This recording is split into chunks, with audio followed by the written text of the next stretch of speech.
Hello everyone, welcome to the course of Survey of Major English-Speaking Countries. Today, we're going to learn Chapter 9, the General Introduction of the United States. This lecture is about Lesson A, the general introduction of this country. United States, officially the United States of America, country in North America, is a federal republic of 50 states. Besides the 48 conterminous states that occupy the middle latitudes of the continent, the United States includes the states of Alaska at the northwestern extreme of North America and the island state of Hawaii in the mid-Pacific Ocean. The conterminous states are bounded on the north by Canada, on the east by the Atlantic Ocean, on the south by the Gulf of Mexico and the country of Mexico, and on the west by the Pacific Ocean. The United States is the fourth largest country in the world in area, after Russia, Canada, and our China. What is American? This has been a classical question asked not only by foreigners visiting the United States, but more often by Americans themselves. When Americans feel confused or when they are in a crisis, they ask who they are and try to find out what being American means. In fact, this famous question was first asked by a French farmer who settled in Pennsylvania in the 18th century.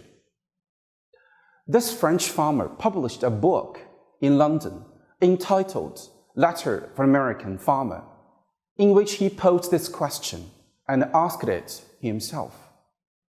What then is the American, this new man? He is either a European or the descendant of a European. Hence that strange mixture of blood, which you will find in no other country. I could point out to you a family whose grandfather was an Englishman, whose wife was a Dutch, whose son married a French woman, and whose present 4 sons have now 4 wives of different nations. He is an American, who, leaving behind him all his Asian prejudices and manners, receives new ones from the new mode of life he has embraced, the new government he obeys, the new rank he holds. Here, individuals of all nations are melted into a new race of men, whose labors and posterity will one day cause great changes in the world. The American is a new man who acts upon new principles. He must therefore entertain new ideas and form new opinions. This is American.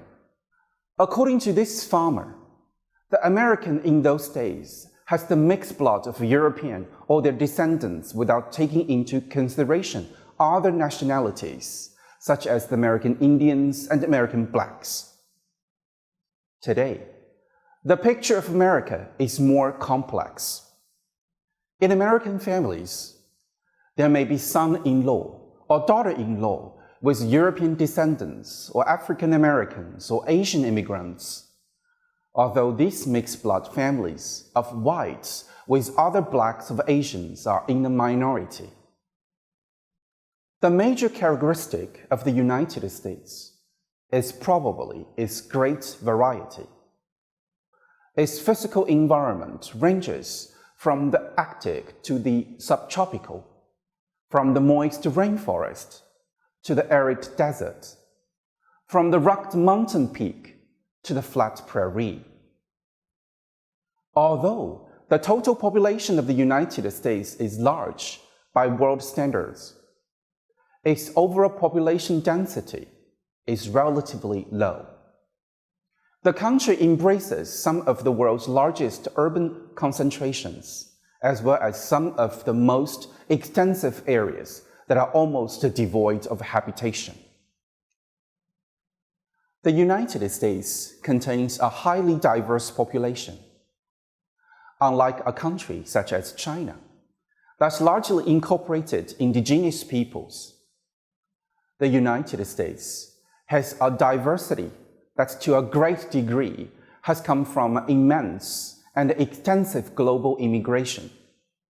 Probably no other country has a wider range of racial, ethnic, and culture types that does the United States.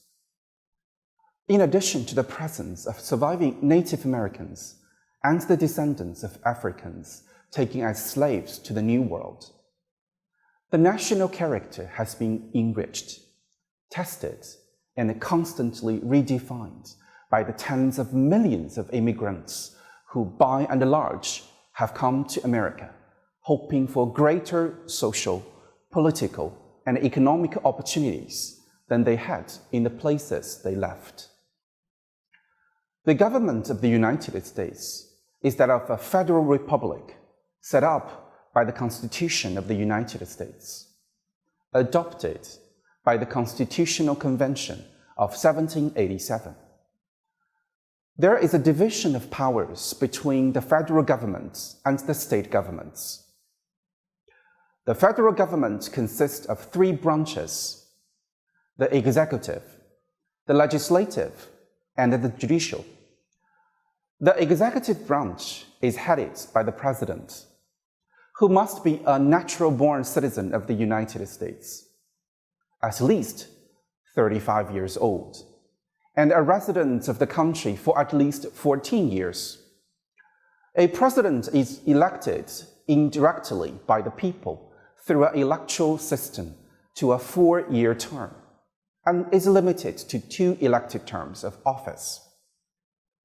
The president's official residence and office is the White House, located in Washington, D.C. The formal constitutional responsibilities vested in the presidency of the United States include serving as the commander-in-chief of the armed forces, negotiating treaties, appointing federal judges, ambassadors, and the cabinet officials, and acting as head of states.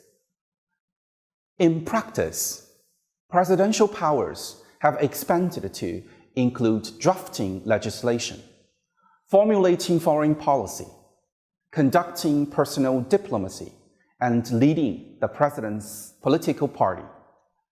The U.S. Congress, the legislative branch of the federal government, consists of 2 houses, the Senate and the House of Representatives.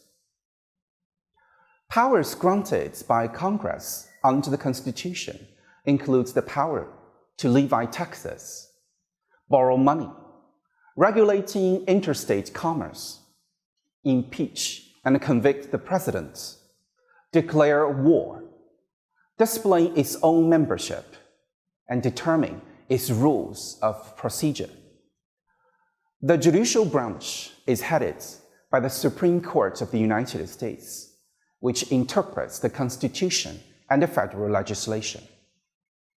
The Supreme Court consists of 9 judges, including 1 Chief Justice, appointed to life term by the President with the consent of the Senate.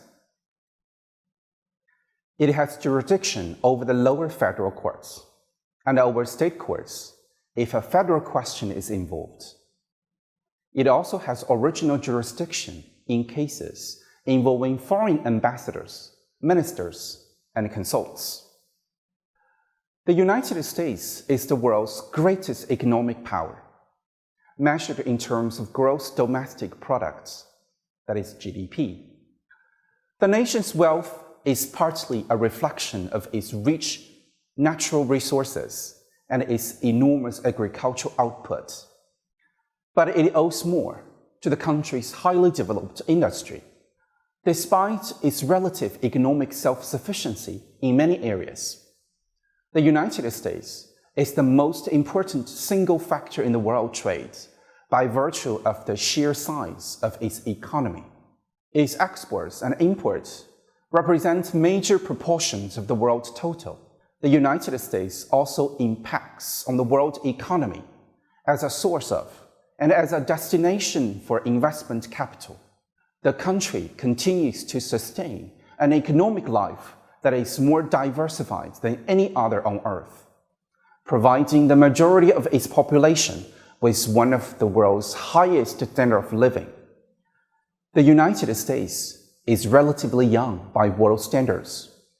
Being less than 250 years old, it achieved its current size only in the mid-20th century.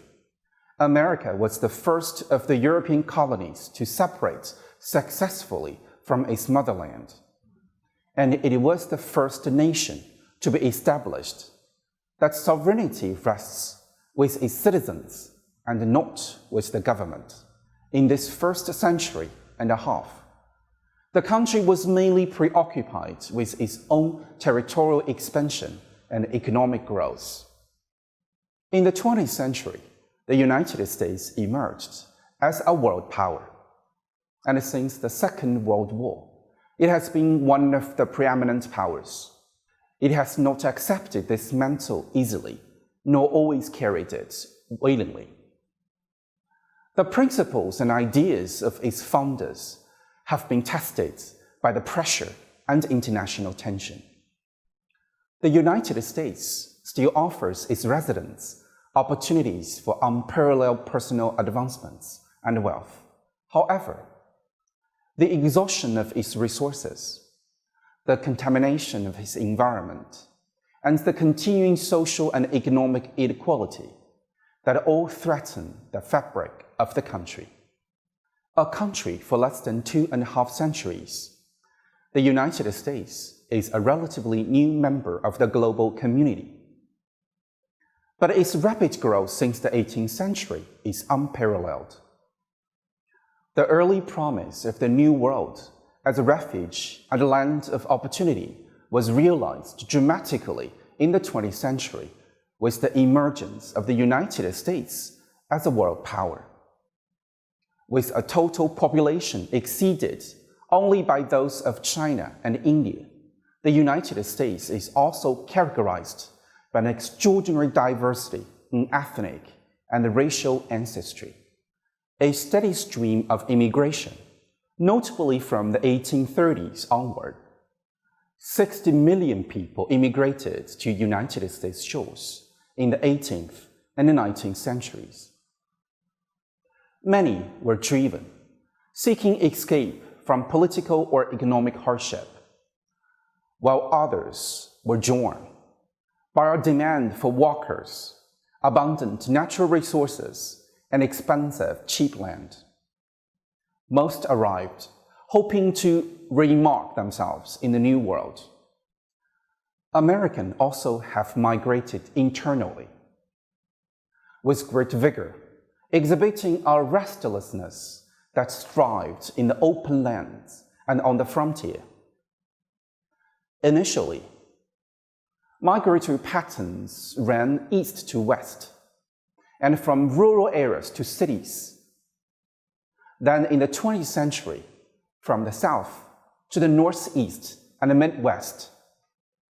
Since the 1950s, though, movement has been primarily from the cities to the outlying suburbs, and from aging northern metropolises to the growing urban areas of the south, southwest, and the west.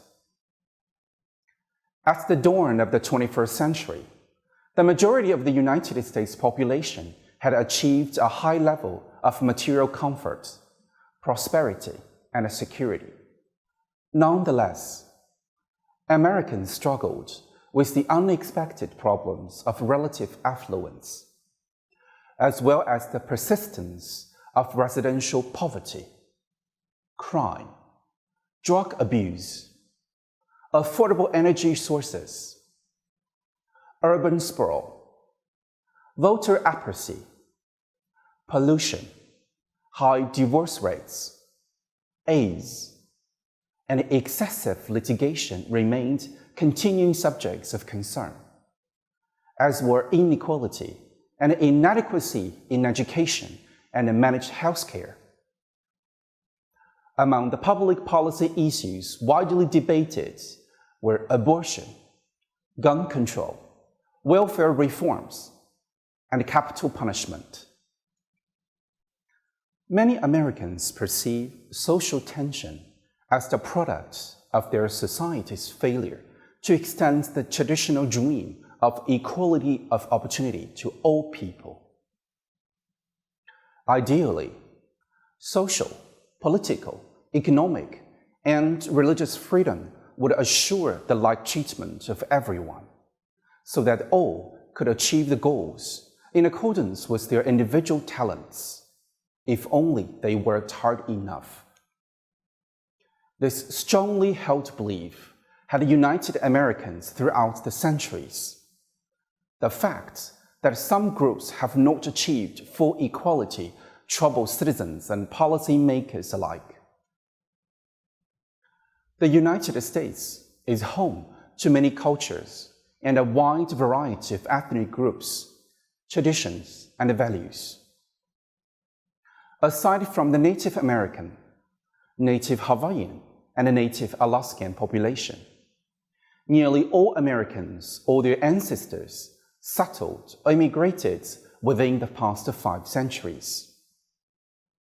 Mainstream American culture is a Western culture largely derived from the traditions of European immigrants with influences from many other sources, such as traditions brought by slaves from Africa, more recent immigrations from Asia, and especially Latin America, has added to a culture mix that has been described as both a melting pot and a salad bowl in which immigrants and their descendants retain distinctive culture characteristics. Core American culture was established by Protestant British colonists and shaped by the frontier settlement process, with the traits derived passed down to descendants and transmitted to immigrants through assimilation. Americans have traditionally been characterized by a strong work ethic, competitiveness, and individualism, as well as the belief in American dream, emphasizing liberty, equality, private property, democracy, rule of law, and a preference for limited government and pursuit of happiness. The American dream, or the perception that Americans enjoying high social mobility, plays a key role in attracting immigrants. Whether this perception is realistic has been a topic of debates. While mainstream culture holds that the United States is a classless society, scholars identify significant differences between the country's social classes, affecting socialization, language, and values. American self-images, social viewpoints, and cultural expectations are associated with their occupations to an unusually close degree. While Americans tend greatly to value socio-economic achievement, being ordinary or average is greatly seen as a positive attribute. American culture includes both conservative and liberal elements, scientific and religious competitiveness, political structures, risk-taking and free expression, materialist and moral elements. Despite certain consistent ideological principles, such as individualism, faith in freedom, and democracy, American culture has a variety of expressions due to its geographical scale and demographic diversity. Take the American food as an example. Mainstream American cuisine is similar to that in other Western countries. Wheat is the primary cereal grain, with about 3/4 of grain products made of wheat flour. And many dishes use indigenous ingredients, such as turkey, venison, potatoes, sweet potatoes, corn, squash, and maple syrup, which were consumed by Native Americans and early European settlers. These homegrown foods are part of a shared national menu on one of Americans' most popular holidays, Thanksgiving, when some Americans make traditional foods to celebrate the occasion.